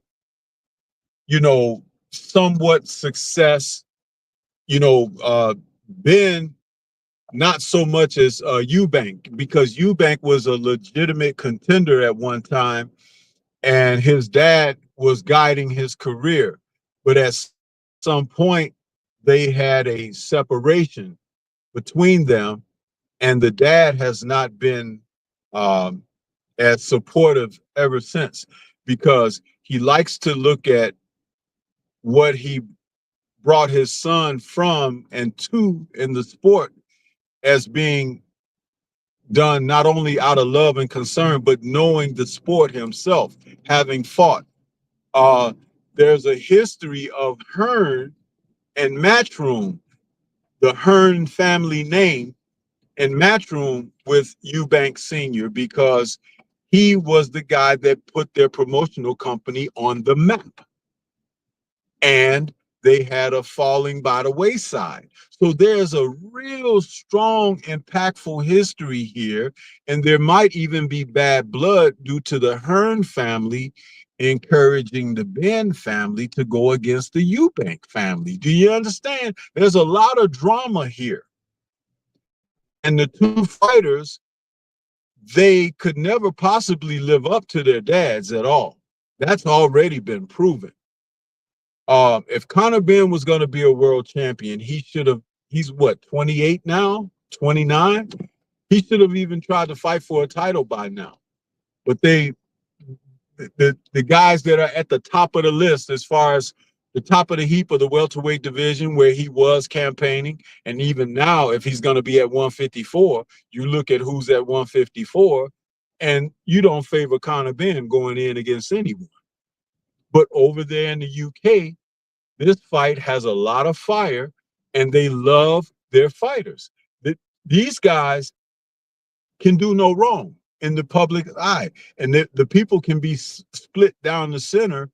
But yes, Eubank Jr. is the bigger man.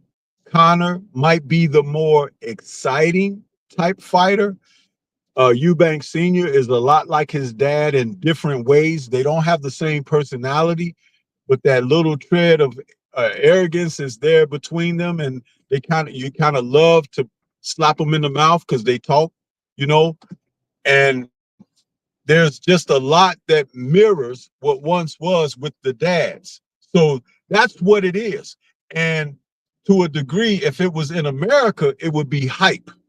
Over there, it's not hype because it's their reality. And you have to understand that. You see, that's why you have people in your chat talking it up, talking one way or another, whether it's for Ben or whether it's for Eubank Jr., because they're living that experience over there, just like they couldn't possibly live our experience of someone like, let's just use Boots Ennis, for example. They're not going to understand Boots like we know him. Right. So, and his story, like, was starting to build between he and Brian Norman Jr., that kind of thing. Over there, they might say, oh, that's a good welterweight fight, but it's not like Ben and Eubank. Why? Because of what I just explained. So, yeah, when I gave my video breakdown of it earlier, that's kind of like how I incorporated the information. See, this is why being, studied up on things, it's like knowing how to convey what's important and what's needed to be known. That's how I've tried to present it. I'm not a know-it-all, but I'm aware of these things because I'm old enough. I've been around and I've lived through that process. But I also take stock in studying fighters from outside the U.S. I've always done that. So, yeah, now when I talk about guys, I talk about them to the extent that I have learned of them. And if I don't know much of them, I try to go and do research and learn more. Because it's very important to understand that boxing is international, brother. It is international. Yes, it is not regional and it is not local. It is international. There's some guy in a gym right now hitting on a bag that's going to be the ish a year or two from now that you've never heard of. And all of a sudden he'll explode on the scene and everybody going to want to know his name and know about him and everything. That's how the sport really goes. Because everything outside of that is who they tell you should support, who they tell you should be listening to. Yeah. And again, all of that is like when you become wise enough about the process, you'll be like, yeah, you're talking about him, but I'm looking at that guy that's behind him. You know what I'm saying? It's like, and that's real life too. Right. Real life. Yeah. That's a great perspective to have. I ask you this: who are you leaning toward in this fight, Stormy? I was leaning toward Ben because, now this is my personal thought on it. I was leaning toward Ben because, you know, his convictions. Though he's estranged from his dad, he found something to You be mean Eubank? solid on. You mean Eubank? I'm sorry, yeah, Eubank Jr. I'm sorry. I was Yeah. leaning toward him because he found something to be convicted about because of the being estranged from his dad. Um, you know, he can't bring that aspect into the promotion, right? So what he did wrap his head around was the fact that why the fight didn't happen the first time 2 years ago, and that was Conor popping dirty, and he's held fast to that, and he's made that his conviction. You see, a fighter has to find something, right, to motivate and everything, and I felt like he was doing that until today when I saw the information released about the weigh-in and how he was dealing with the weight. And also due to a news report I had heard 2 days ago where David Hay had called some people and informed them about Eubank Jr. and what was happening in the gym with him. See, again, when you're listening and you got your ear to the ground to get information, you begin to make a more clear assessment of what you're looking at. And that's what I've been able to do. I think it's more 50-50 now, where I had it more like 60-40 for Eubank Jr. initially. But seeing that he struggled with the weight and all of that, or he could be a master showman, just like he slapped the guy at the press conference with the egg, all of that, being in the blanket, trying to dry himself out, that could be a ploy. We don't know. It's like, if it is, we will find out after the promotion, right? After the event goes down. If it is something that he may have been that ounce over as far as the weight, but just say all of that where they filmed him in the sauna and all of that crap, boy, it played head games on you. It could give Ben a false sense of, you know, a pride, like, oh yeah, I'm gonna get him, and then it turns out that he's strong as he intended to be. It's like mind games. I can only hope that that's what it is. You know what I'm saying? But I understand that it's not out of the realm of possibility. Hey, Stormy, you said mind games. If you was his trainer, the cameras in that room, soon as he got up out of that bag, everybody would have walked out of that room. You would have looked in that bag as his trainer and said, let me get his muscles out of this bag and bring them to him before anybody else sees that. Because that man did not like if he was putting on a show, he didn't look strong. Like you can see the pain once he got out of that bag. And I'm like, I know, he left. I know, but bag. do you remember a few fights back? That bag. Listen, do you remember a few fights back when Jaime Munguia was weighing in for a fight and he passed out and everything, and he went out the next night and knocked the dude out like he was Superman? You know what I'm saying? It's like they were helping him up and helping him down the stairs and everything because he looked like he was on death's front door. But he came out and performed. This could happen. I don't know. What I'm saying is I've seen enough to know that it could go a multitude of ways, not just one or two ways. Yeah. So that's what I'm saying. Yeah, but I was being asked, who I had. Yeah, but I was being asked, by 503, what my thought was. I was rolling with him, but what I was more concerned about than him, the weight thing, is what David Hay had to say about it. What he said? He had reported back to Eubank Senior and some other people over there in the Talk Sport crew and Talk Sport Boxing.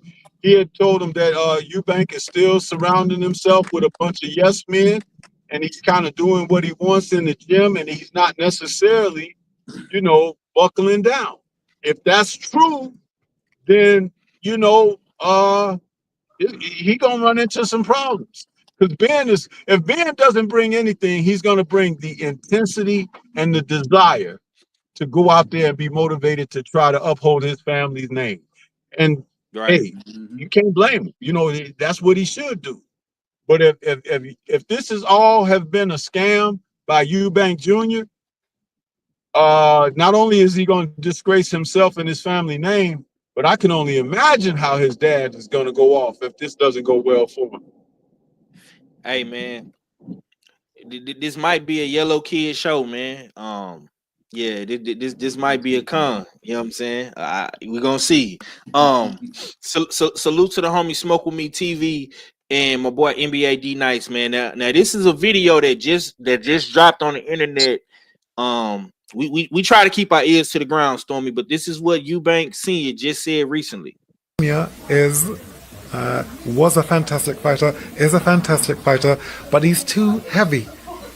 Okay, he is a 168-pound fighter. For him to get down to 160 now is too much for him. So Conor would be fighting someone who has lost his punch resistance, which was proven with this Mr. Smith. Again, I don't talk against my son. I'm there to protect him because I know how dangerous this young man is in Conor Ben. I know how dangerous he is. 147 fights 147. Leave Junior alone. Chris Eubank Jr. Leave Junior alone. He said, "Leave Junior alone, man." The punch resistance. Now, I've been a big advocate for punch resistance. When said fighters are moving up in weight to fight bigger fighters. Now, I know the saying is the bigger guy is gonna always be better than the smaller guy that's coming up in weight. KG, what's your thoughts on what Senior had to say, man? Well, obviously, at this juncture of Chris Eubank's career, 68 ain't a comfortable cut. I mean, 68 to 60 ain't a comfortable cut. And with it not being comfortable and based off what we're seeing him down to the last second of getting on the scale and still not looking himself at the ceremonial weigh-in, that punch resistance is real. That's wrapped all up in that one question that I asked the fighter, Five. Do you feel strong? If you can't look at me and I can't genuinely feel that from you, I'm gonna be on the fence, like, bro, we might have to take another approach with this. And I say that because I was that guy. I remember warming up before a fight that I warmed up for too early. That bag that Eubanks left his muscles in, I left all mine in my hoodie. When I came out of the hoodie, it felt like everything just left. I was like, it's like I had nothing. Like absolutely nothing. I had punch resistance because my feet still worked. But is Eubank going to be able to do that with a high level fighter? Because the guy that I was fighting, you know what I'm saying, wasn't 20 fights in as a pro. So, and this kid is coming to fight. So we're going to find out if that thin body that got up out of that bag can, you know what I'm saying, if it's built for tough or not. And coming down and struggling, like I said, it does hinder you as far as your punch resistance. And we know Conor Ben walks around big in between fights, so I think this is right in his wheelhouse to come in just all strength. And I think that's his key to victory, him coming in, being bigger and being the strong guy that he has been trying to presume to be, even like when he was dirty. So now I'm naturally bigger now, and I get to punch on a thin body that I've watched struggle, that I got paid extra for. So, like I said, Conor Ben got motivation written all over him. But Senior he's not wrong, because he know, like I said, you know your son. You know where he's been when he's at 68. You seen him at 60 when he struggled with Beefy. So it's not gonna be a myth in this fight, man, because like I said, Stormy said we might be seeing a show. This man, hey, if he is, man, he must have went to Juilliard or something, because he get an award over there, whatever UK awards they give or something, because if he pulls this one off, hey, salute to damn Chris Eubank for coming in, looking the way he looked and pulling it off. But yeah, we're gonna find out one way or another once them punches start sticking from Conor Ben. Man. Every time Eubanks Senior talks, man, he just makes me want to go with Conor Ben, bro. That's just me though. Sensei, what you got on what Senior had to say, man? The punch resistance, man. Is this gonna be a big thing in your eyes? Is you gonna be looking at the punch resistance of Junior in this fight? How do you feel about what Senior had to say, OG? Well, this is the thing that you have to pay attention to about what Senior has to say. He's talking about his son. He's not talking about another guy. There you go. Did you hear that? Yeah. He's talking about his son, not another guy. He said If leave he's his talking son about alone. another guy, yeah, because he feels that his son may not be up to the task of what's being asked of him in this particular matchup. He's always maintained that. He's always maintained it. And see, that's the thing. See, some people can look at it like, oh, his father don't want him to, live his own life and this and that. Remember, people come up with narratives. But the most important thing to understand is he's talking about his son. This is someone that he brought into the world. He introduced him to boxing. He trained him for the first, 20 plus years of 20 plus fights that he had in his career and everything. So he knows what Chris Jr. can endure, can't endure. He knows. So if something is being asked of him that Senior doesn't feel good about, it's why he would speak like he's doing. It's just like KG he's over there, he's got his girls. He's trained them to do things and participate in events and sports and things of that nature. He knows his daughters.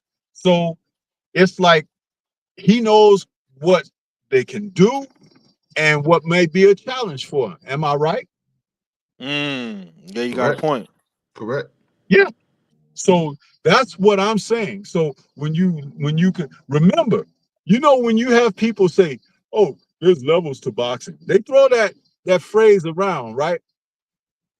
But it's easy and very convenient to say something like that, but not understand how to articulate it. And that's what I just did for you just now. Nobody has looked at it from like what I just said. That's his son he's talking about. He's not talking about a boxer. He's talking about his son, Chris Jr. And he says, leave Chris alone. He doesn't want Chris necessarily to be involved in this because he doesn't think that there is an advantageous circumstance for him. I gave you the breakdown earlier about the relationship with the Hearn family and the Eubank family. And why is Ed Hearn so hell-bent on Conor fighting this fight? He stuck his neck out for Conor during the positive test situation with the BBBFC and everything. He's been down for Conor 1,000% and some. Why? There may be an axe to grind between the Hearn family and the Eubank Senior situation from years ago. Because I told you, he put them on the map. He put them on the map.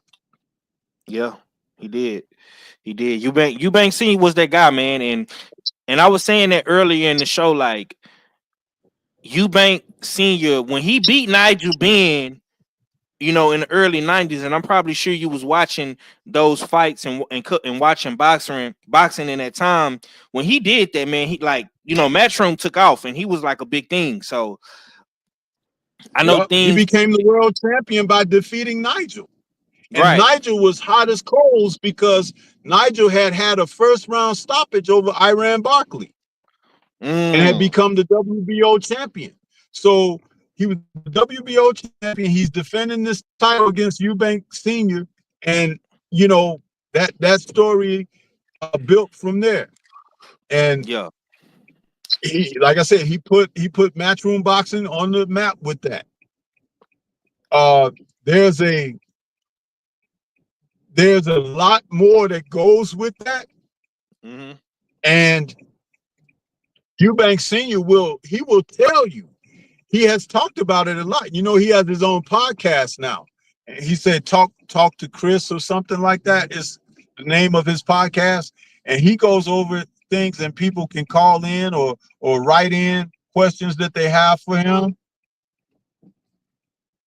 And you know, he's been very revealing things that I never knew about them. And by the way, if you want to see that first fight between Ben and Eubank Senior, it's on the Zone right now because of this promotion. You can catch it on the Zone. It's on there, so check it out. I watched it again for the first time in over 20 years earlier this week. I watched it myself. Okay. Yeah, man, it's a lot of bad blood between all parties involved. Matchroom, the Eubanks, the Benz, man. We gonna stop the show right here, right now. It's been 2 hours. You know, I know. We got other things to get to. Stormy is driving. He's on the move. I appreciate Stormy for joining us today and giving us some great insight from an OG perspective. I appreciate my brother KG for pulling up and giving us some of his thoughts and insight. You know what I'm saying, from his eye. Man, this been a good show, man. Flex Friday. Much love to the chat, much love to the entire boxing community, much love to the LDBC, man. Everybody that pulled up and supported the show. So Stormy, man, let me get your last, brother, and let the people know what you got coming. Man, thank you for inviting me on, and appreciate you and KG for what you guys do out here, man. I had already shared your live to my channel when I caught you after you had been on for about 15 minutes because I was actually at work still when you went live. So thank you so much for inviting me on. What I got going, Friday night chop session with Stormy B, man, is coming up this evening. There'll be a post-fight show tomorrow. And, you know, every day I'm always dropping them premieres, sometimes 2, if not 3 during the week in a day. But I'm already working on what's coming for next week's Fatal Fury for Friday, you know, and what's happening in Times Square. So I'm working, man. I'm doing my thing. Yes, sir. I've pulled back on some of the lives a little bit so I can get these videos churned out. But I'm working at all times, man. I'm doing my thing. So you guys, you know, check me out over at Stormy B Man's channel. Yes, sir. Yes, man. Salute to one of the wise men pulling up on me. Appreciate that, man. KG, man. Let me get your last and let the people know what you got coming, bro. Is we doing the Beltway today? Well, you know what's going on with that. The Beltway, I don't know. We'll find out. You know what I'm saying? Because we got 3 hours, 3.5 hours. So I'm at work right now, so that's why, you know what I'm saying, I don't know. I'm gonna be straight up with y'all because, like I said, I'm in the mix right now. I'm looking at 2 monitors right now, trying to load up my optimizer for Friday so I can be prepared for upcoming Monday and everything like that. But you said May 2nd, but it got here fast. Yeah, it did, bro. That got here fast. You know what I'm saying? It did. So I'm looking forward. I'm not looking past this fight week, but I'm looking forward to that one. You know what I'm saying? Because we got 3 days of Fatal Fury going on. You know what I'm saying? So I'm looking forward to it. Y'all know where to find me, man. I bullshit on the Beltway Monday, Wednesdays, and Fridays. I'm on the Ack and I show, not all the time, only when it's something that I want to talk about. But I let Ack and I do their thing, and I might be there more if Ack start making me my own character to be in the thumbnails, because him and Odd got the cool thumbnail characters and stuff. And then, you know, most definitely you're gonna catch me on Sundays on Usual Suspect Sundays, talking about the fight recaps and any hot boxing takes that, you know what I'm saying, that we cook up. Y'all go check out US 6 IG on IG, because we're posting a lot of credible news as far as boxing, upcoming fights that's been set, that's been ordered. Play the games that we got. We got the 50-50s. We got fine boxers. We looking for the big fish, and we're looking for Barrios. He's been found, but we still got to find a person ourselves. Who else? Oh, get y'all tickets, man. Go to eventbrite.com and look for the I'm sorry, the LDBC 2025 meet and greet August 9th through to the 11th. So y'all check that out, man. So like I said, y'all know where y'all gonna see me. Y'all already know where I'm gonna be. I'll be wherever y'all need me to be. Just let me know when y'all need me, and I see if I can damn be there. But shout out to my boy Five. Shout out to Stormy, and shout out to the chat. Yes, sir. Yes, sir. Yeah, man. Y'all be sure to go get y'all some of that Stormy B Man merch as well. My boy got the merch over there popping. Salute to the sensei for that. Of course, we got Shop Usual Suspect 6, man. You know, so be sure to support both entities, both brands, man. You know, this was a dope organic collaboration. You know, I wasn't expecting anybody to come. I did send emails to the suspects. KG pulled up on me. Salute to him for that. And man, you know, salute to Stormy, man, because we motivated him to come and pull up. It's always good to get some of the good words from a wise man. And salute to my brother Drew Titan, man. He was amazing. Last week on Night Court, LL Fool J, attorney at Flaw. LL Fool J. LL Fool J, man. He had me dying. Laughing.